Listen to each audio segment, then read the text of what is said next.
So when I think about my brother Malcolm, I think about this little thing that just happened with his daughter, and I'll be honest with you.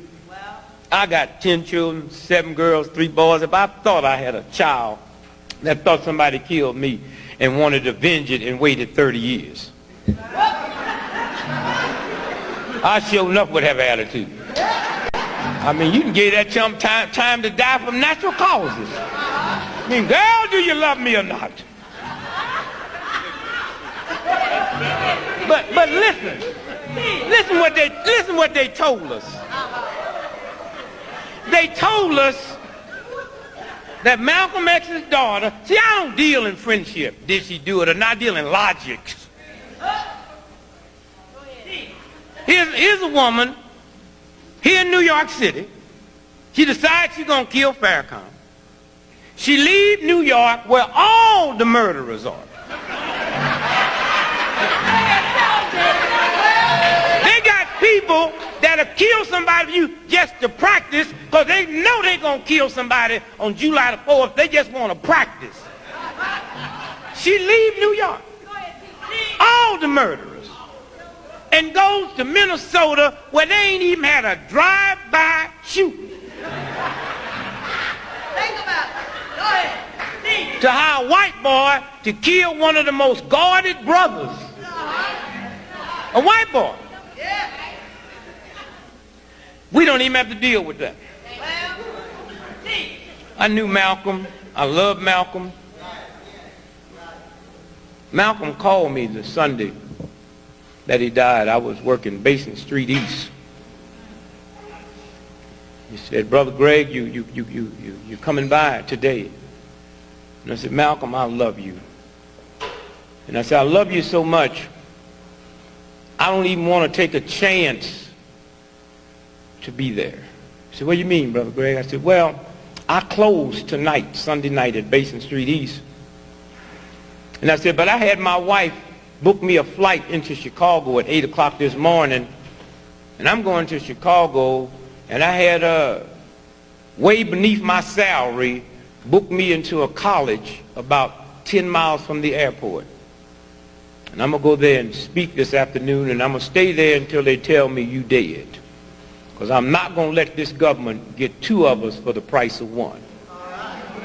And I'm going to call Adam Clayton Powell when I finish talking to you and beg him not to come there.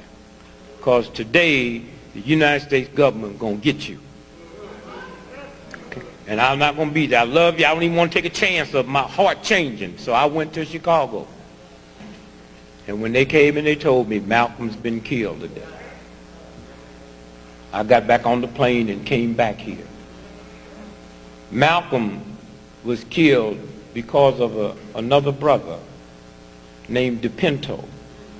A lot of people thought he was African, but he was East Indian. He was born in Nairobi.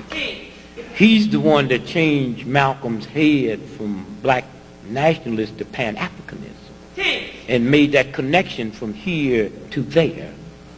And the government said, we can't let this happen. He's the one that persuaded Malcolm when he went to Africa and stayed 7 weeks and met with all the real leaders.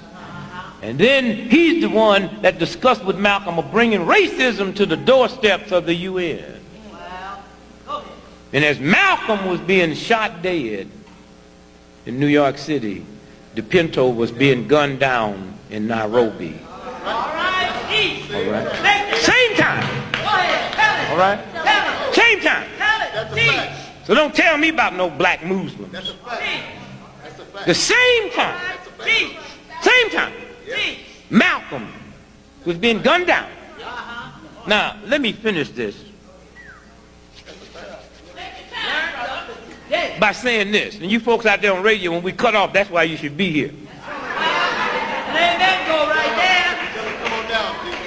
there. Yeah, y'all come on down. Yeah. We'll be here. We're not, if you get here late, we'll be here next week. Just wait on us. You ain't got nothing to do. Nothing to do. Now, let me show you how this white racist system treats black folks. The black folks that they got to kill Malcolm, Malcolm was standing on a stage like I am. They threw a smoke bomb in the back. When everybody got to watching the commotion, the brothers ran up with double-barrel shotguns and shot him. But under the Freedom of Information Act, we were able to get the autopsy of Malcolm, and all the bullets in Malcolm is going down.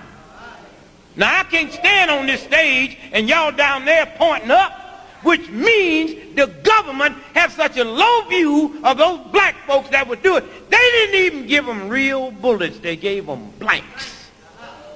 And Malcolm was shot from the ceiling top. And also under the Freedom of Information, the CIA have been forced to admit that they rented the Audubon Ballroom a week before. And that's when they went in there and tore them walls out and put them guns in the wall and shot him from a downward projection. That's what this game is about. But Malcolm lived a good life. Yes, he did. The movie did not portray that. Of course not. The movie was an insult. Yes. I mean, here my man get killed, ain't got no insurance, no money. Betty pregnant with twins, got 4 kids, and then have 2 more, and then go ahead and raise them and go on and get her a doctor's degree. And in that old heathen movie, they ain't got room in that to tell me about what Betty did. But can show Malcolm snorting coke and having sex with a white woman in a car. This is a black person that did that. And then show Malcolm putting his head in a toilet. Now that's in the book, page 122. Malcolm has never put his head in a toilet. So if that shows up in the book, the conspiracy goes all the way back to Alex,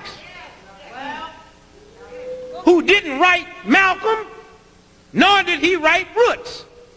A white boy, the senior editor of Playboy magazine, Murray Fisher, wrote both them books. And as we stand here now, them 2 books makes about $7 to $8 million royalty right now every year. What you say? Then how come when Alex died, they had to auction off his stuff to pay off his bills? How come they didn't attach his royalties? Because he don't get no royalties. Well, don't you see? That's the game. Teach. All right? Teach. The whole book's a lie.